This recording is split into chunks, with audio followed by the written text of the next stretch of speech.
Should I introduce myself again? Looks like no interference from Alice's self-introduction magic this time. So I suppose I'll just go ahead. I'm Nicole. As you can see, I'm... again? Guess I spoke too soon.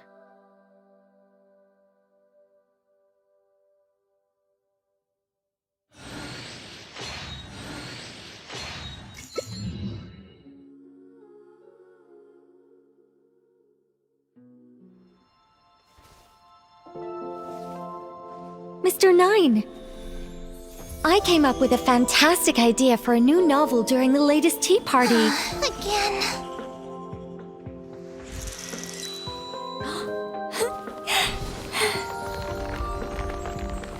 This one's gonna be about an ordinary girl who becomes a hero.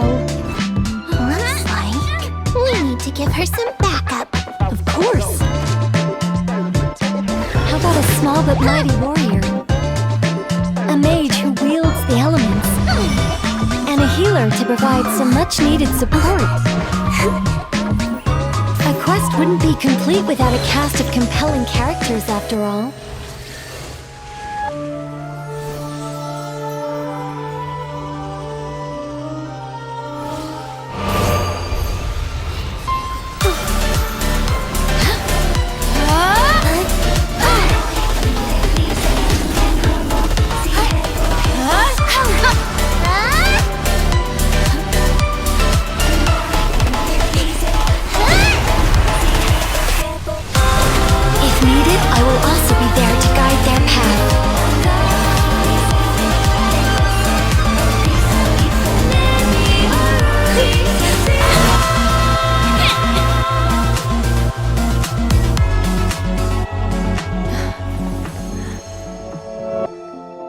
Every heart's wish be met.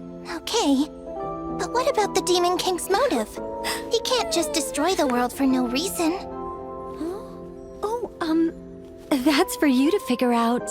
Hey, this was your idea!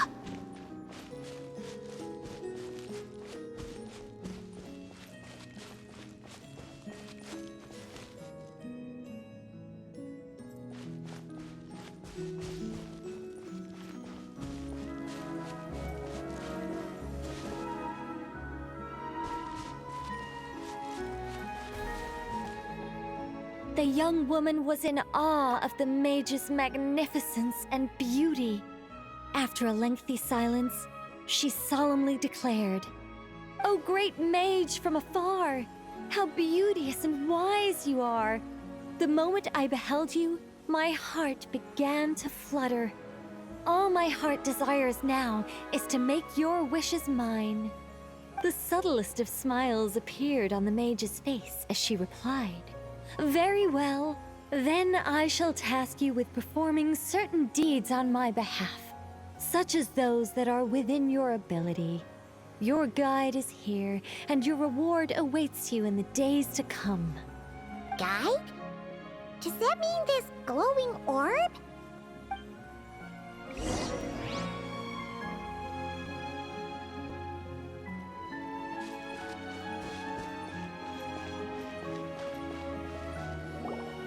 "Secret home," said the young wanderer, with a look of confusion on their face. "Where is this secret home of which you speak?" The mage's voice grew somewhat flustered upon hearing this question. Wait, does it make sense for this to be a bashful character? Oh, never mind. I'll keep it in for now. Mr. Nine can always refine it later. It is rather rude to ask such questions of a mage, young one. The mage's lodge is under renovation. Very soon you shall be stunned by its grandeur.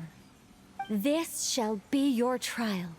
Offer up your strength and help this great mage to build her territory.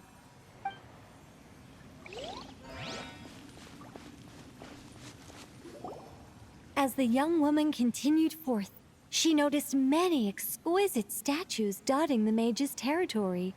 "What are these?" she asked, puzzled. "These are all those who opposed me. They underestimated the power of a mage, and thus were turned to stone. I quite like that. A spur-of-the-moment edition, but dare I say it was a good one. A mage ought to be a powerful and dangerous figure. Danger lends a certain mystique, and without mystique, the world would be a very dim place. But turning people to stone at the drop of a hat? Is that too over the top? And no one wants to be around someone that capricious. Okay, I think I'll dial it back and turn it into more of a vague warning. Upon hearing this, the youngster broke into a cold sweat.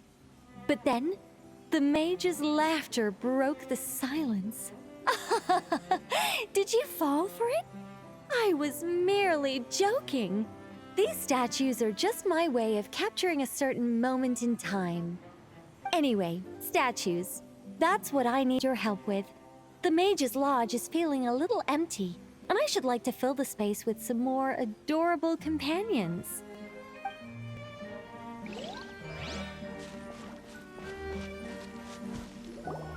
Well then, the mage poured a cup of tea for her visitor. What say you? Wait a minute!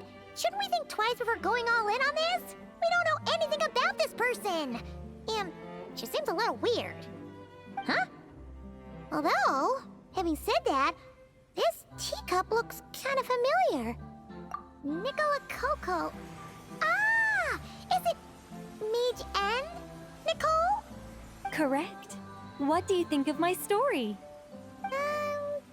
Hard to say. It's not finished yet, surely. What happens to the characters in the end? I haven't decided yet. I need to renovate my home first. Perhaps I'll have a burst of inspiration after that. Anyway, if you can hear my voice, I assume that means you're currently in Nodcry. In which case, could I trouble you to gather a few things for me? Exactly. I'm thinking of building a few more statues to decorate my home, but I'm lacking inspiration at the moment. So, I was thinking you could take some photos to give me some ideas. Are you serious? Alright then, leave it to us! Wait here. We'll head out and see what we can find. But remember to finish the story once the statues are done.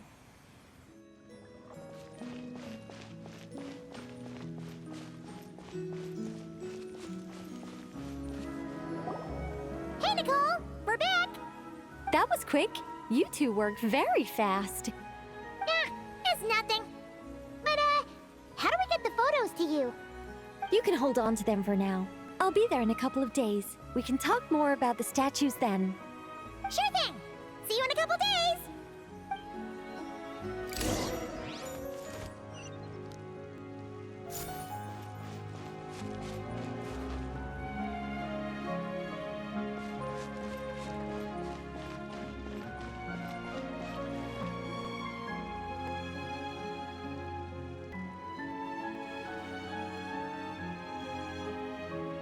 Just who I wanted to see.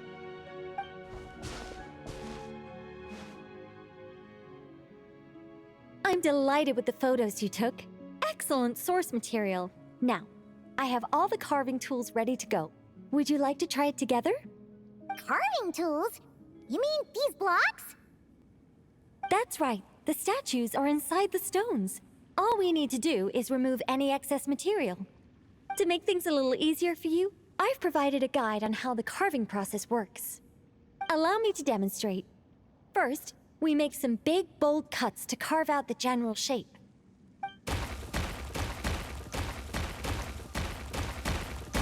The numbers on the stones represent the amount of material you need to keep in a given column. So, first we do this. And then this.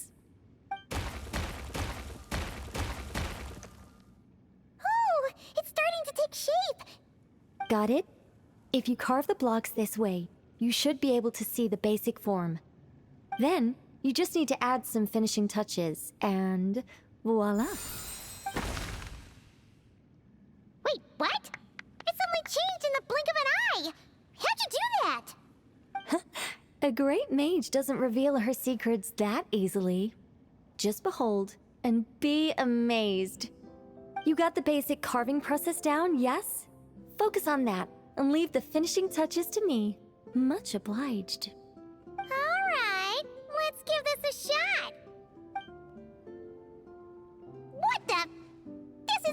more difficult than the one you walked us through. Hmm? Oh, sorry, wrong one. That's the one I was going to work on. Yours is over here. Whew. Well, that's a relief.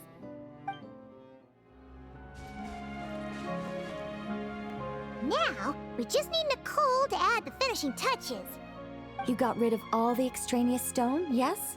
Let me take a look.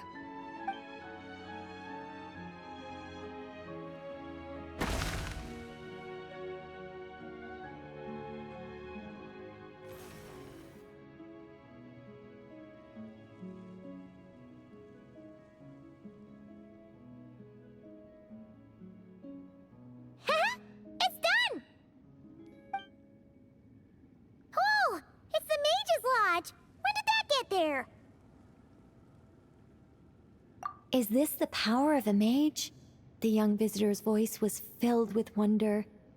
I am truly amazed. Aha! Finally, the story continues. So, what happened to the mage and her young visitor? They lived happily ever after. The end.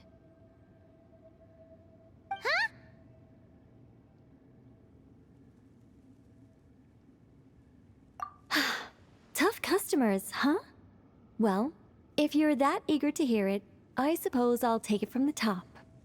All my heart desires now is to make your wishes mine, said the young woman. Those words won her the full attention of the great mage, Nicola Coco.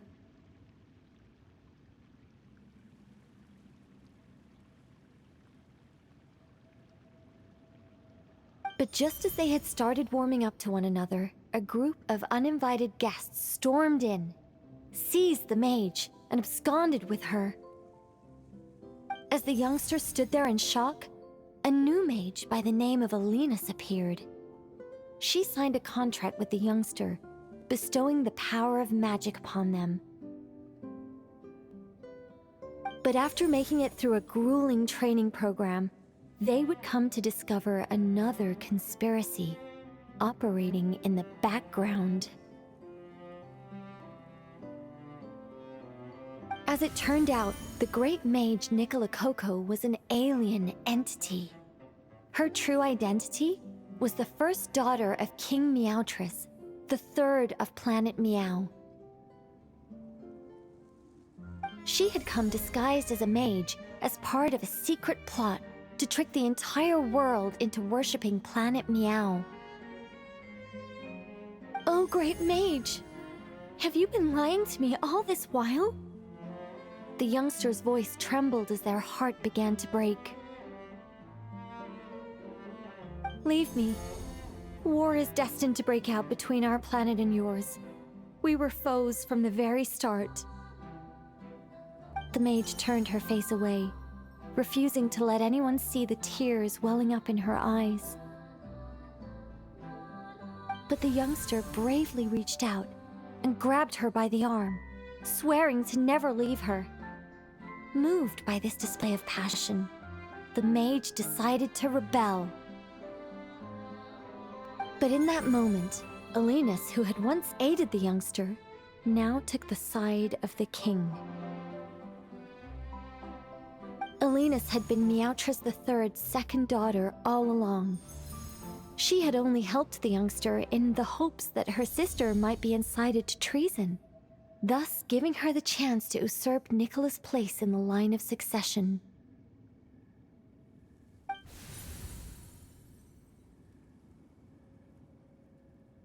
Anyway, that's the gist of it.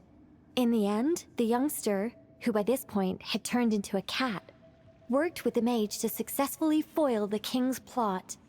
Then, they returned to the mage's lodge together and lived happily ever after in peace and quiet. The end.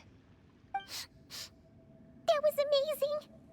This story has everything! True love, rebellion against injustice. That can't be helped. All creations escape the controlling grasp of their creator eventually. We angels are a case in point. Once, we were tasked with guiding human beings, but because some of us chose a different path, our entire race was punished.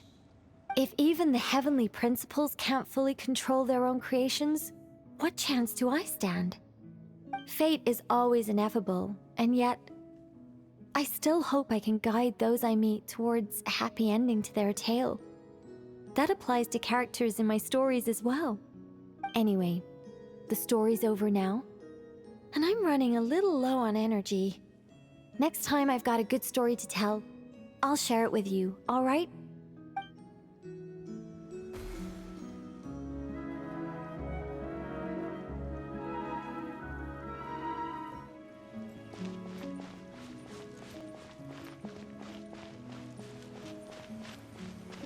Hey! It disappeared behind that door! Does that mean we can open it now?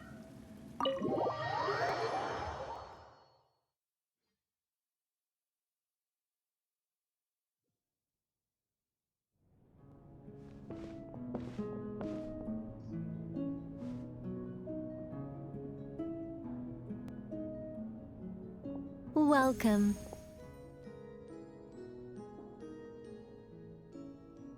Wow! Your home's so pretty! Paimon loves what you've done with it.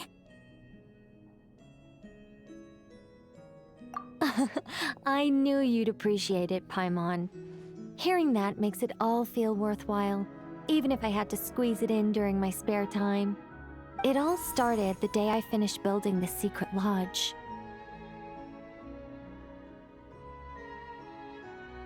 I was planning to keep the streak going and build a few more, but there was no one around to inspire me. So after a while, my enthusiasm just sort of fizzled out. Is there no way to have fun, enjoy myself, and feel like I've accomplished something all at the same time? Then the answer suddenly popped into my head. Wait, have we skipped straight to the answer? Keep up, Paimon. Time waits for no one. Look, it's right in front of your eyes. Through this door? Well, not just this door, but you're not wrong. Everything has to start somewhere. What better place than here? Are you ready? Oh, wait a minute! You're going too fast! Paimon can't keep up! What are we supposed to be getting ready for? Oh, don't you worry about that. You don't need to get ready for anything. It's just a turn of phrase. Based on my observations and understanding, you're not a fan of complex introductions and explanations. You prefer to find your fun in the heat of adventure. Am I right? Glad to hear it. In that case, brace yourselves. I don't plan to hold back. You know us angels. We just can't resist the satisfaction of guiding adventurers to treasure. Well, seeing as the goal is to be kind and help others find happiness, why shouldn't I start by giving my own friends a few happy pointers? So, I had a sudden stroke of genius. I transformed my little lodge into a place where you can relax and have fun. I even hid treasure in each and every room. To tell you the truth, even compared to the other angels, I'm quite the expert when it comes to hiding things. If I were to bury a chest in the wild and not show you the way, I'm afraid you wouldn't be able to find it even after months of searching. Anyway, I digress. I don't want to make things deliberately difficult, nor do I need you to run around the wild just to keep me entertained. All you have to do is find 3 feathers right here in this room. And once you're done, let me know so I can watch you open your reward. A nice, big treasure chest. Ah! So we're going on a treasure hunt! Huh! Paimon can't wait! Exactly! A treasure hunt. It's going to be so fun.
really, really big! Wait a second.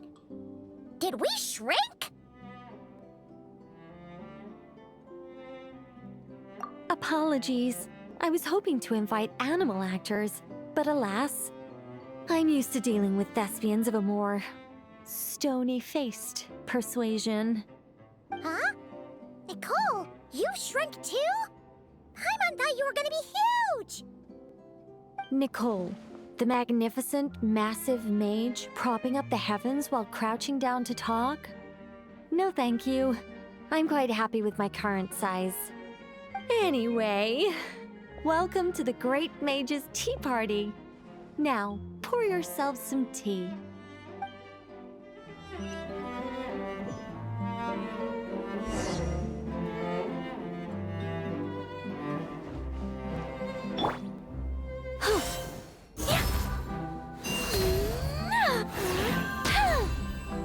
I think not.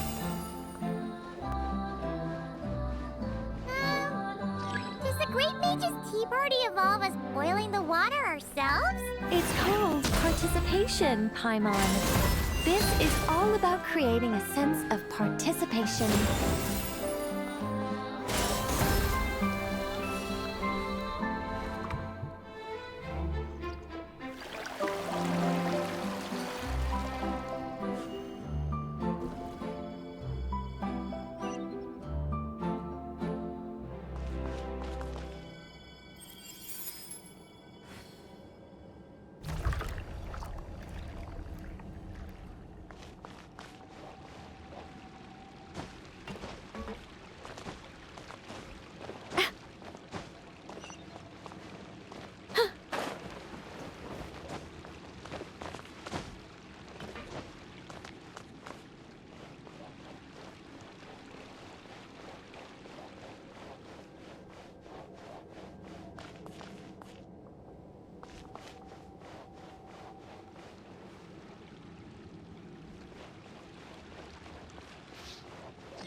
We need to add sugar ourselves too?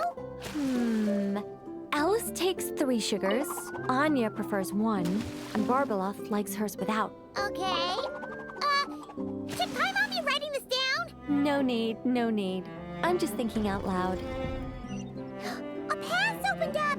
Looks like we can go this way!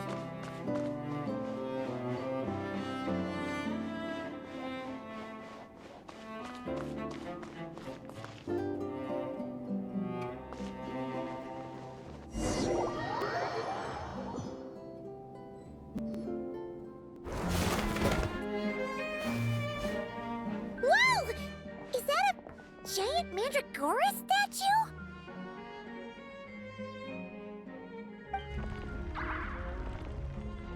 Hold on a moment. Sorry, just a minor technical difficulty. Let me see.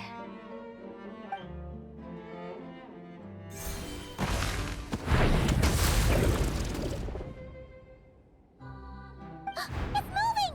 Hey, is this thing attacking us? Aha! Much better. What do you mean, much better?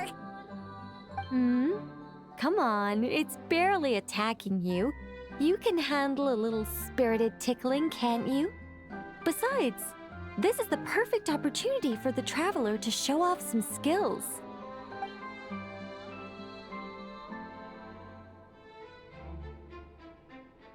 Hey, Nicole! Help us out here, will ya? All right. Heaven's will made mine.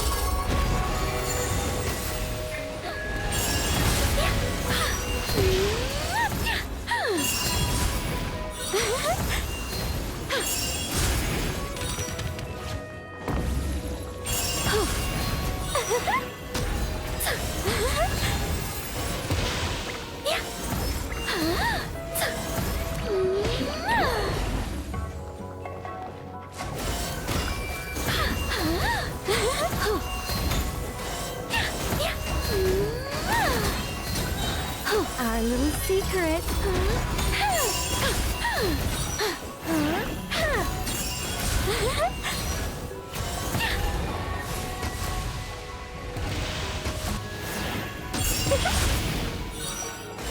Begone! Heaven's will made mine.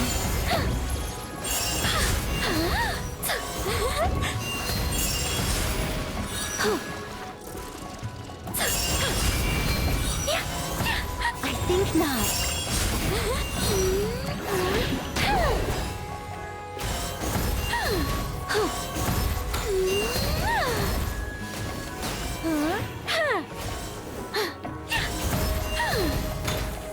Begone! I live within you.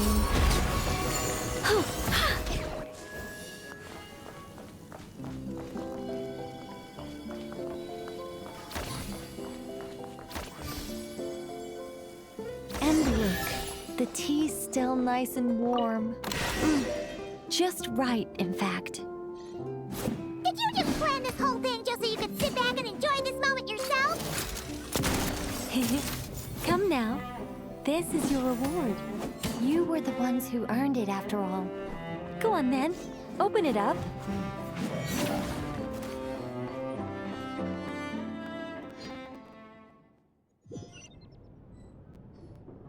Paimon can't help but wonder why you're so excited about these rewards, Nicole.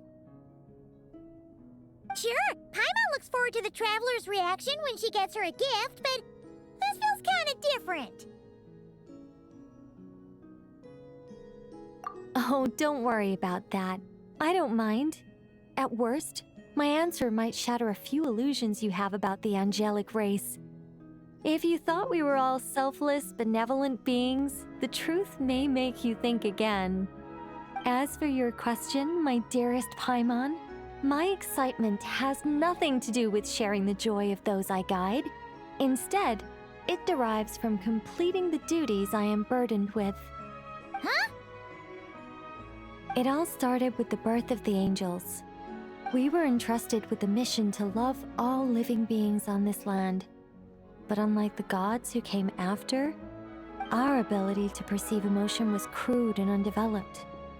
Most of the time, we simply executed our orders from above, like automatons following commands. Aside from enlightenment, guidance was our primary mission. It was one of the few instincts retained by my former peers after they were stripped of their wisdom. Upon completing our missions, we gained a certain sense of joyous relief. It was the most intense emotional experience an angel could normally undergo. Isn't it kind of sad? Maybe, but I prefer not to think of it as something worthy of pity. After all, not even the great ruler of the firmament can deny the truth of the emotions in my heart right now. Besides, guiding others is a good thing in itself, don't you think?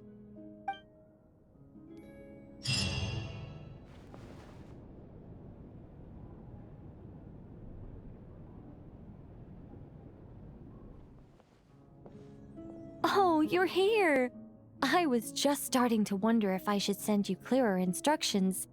But then I thought, if I make my hints too obvious, it might get in the way of your travel plans.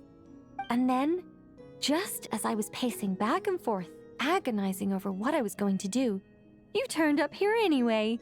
So, it looks like everything worked out fine. Hey, Nicole! You're so full of energy today! And words! You're so full of words! I'll take that as a compliment. All right then. Are you ready to check out my next room?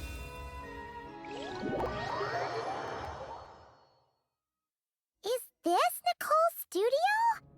Why is it just a bunch of empty frames on white walls? Let's take a closer look.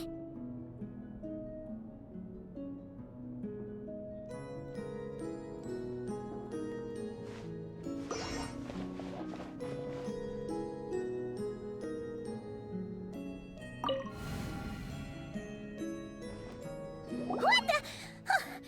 Paimon almost had a heart attack being sucked in by a painting like that. Wait a sec. place looks familiar. Oh, it's the table where the mages hold their tea parties. It all started the first time Alice invited me for tea.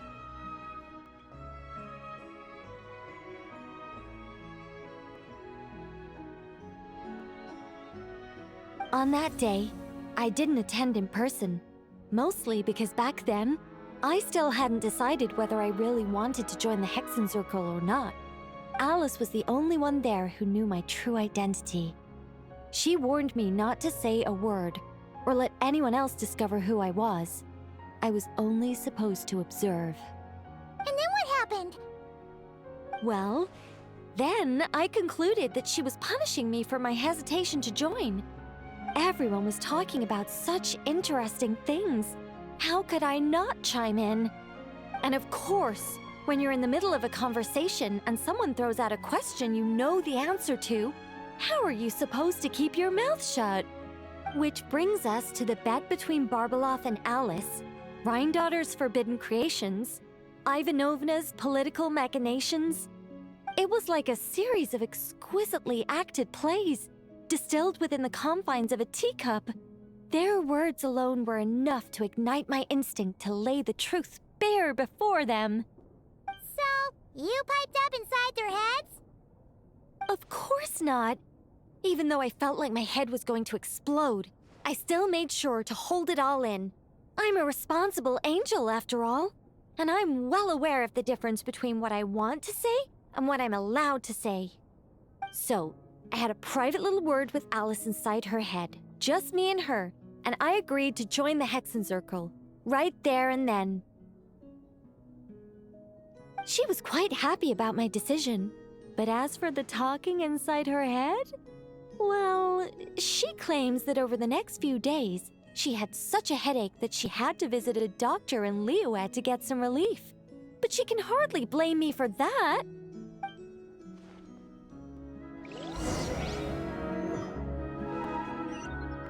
How about we go look at the other frames? Paimon's starting to feel like she needs some relief, too.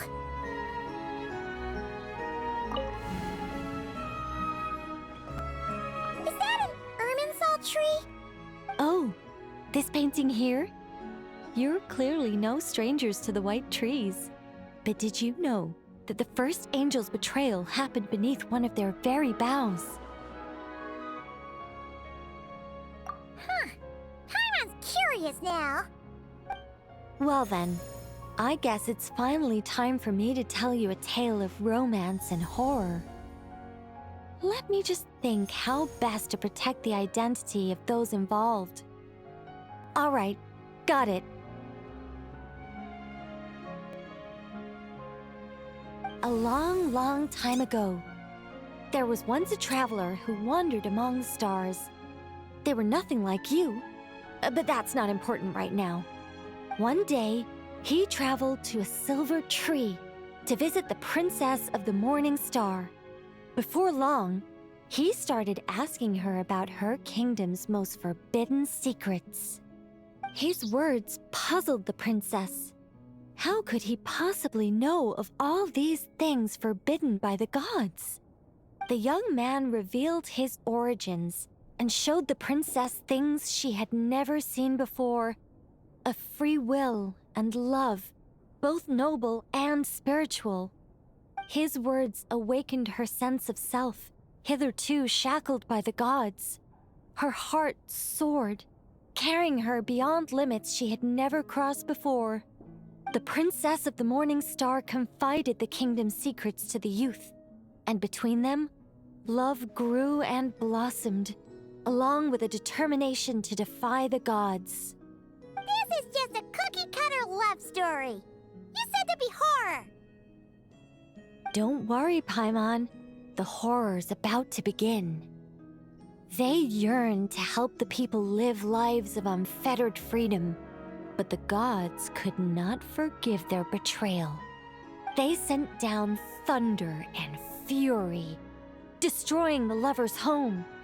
And when the Great War subsided, the power and the wisdom of the princess were lost, never to return. Even her closest friends were cursed.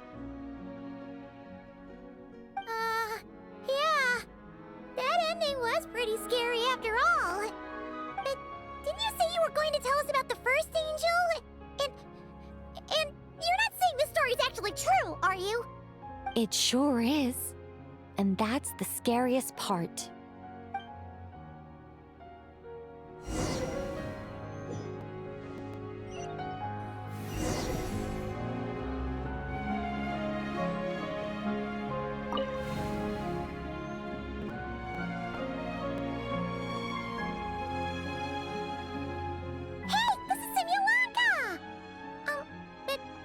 Why are there light novels from Yai Publishing House all over the floor?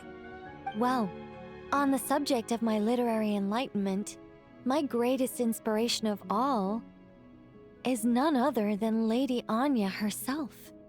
She was the last to join the Hexenzirkel, and yet the first to leave. I loved all of her stories, whether it was just an idea or a fully fleshed out manuscript. Anya was always so skilled at making her readers gasp with joy.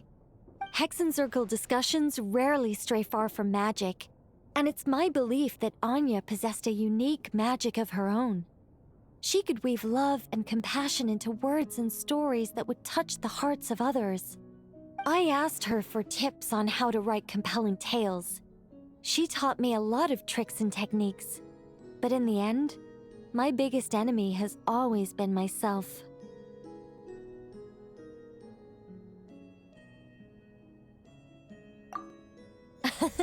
That's one way of putting it. Communicating through thought is so much more convenient. I guess even angels can succumb to laziness. However, recently I've resolved to make an effort, even if it's just to spare myself reproaches from a certain old Seelie friend of mine. Ooh! Does that mean we're finally gonna get to read something you've written? Who said anything about writing? I'm talking about buying popular works from the last few centuries to flip through in my spare time.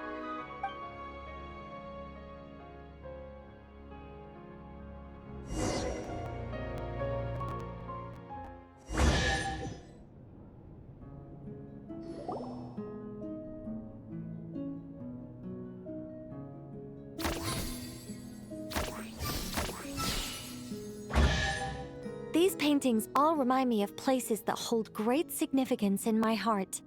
And now, the studio has been fully restored. All right, go ahead and claim our reward. What? Don't look at me like that. Of course this reward is ours. You're not going to leave this chest unopened, are you? I can't let you leave if you do. Besides, after telling you so many stories, don't I deserve a reward of my own?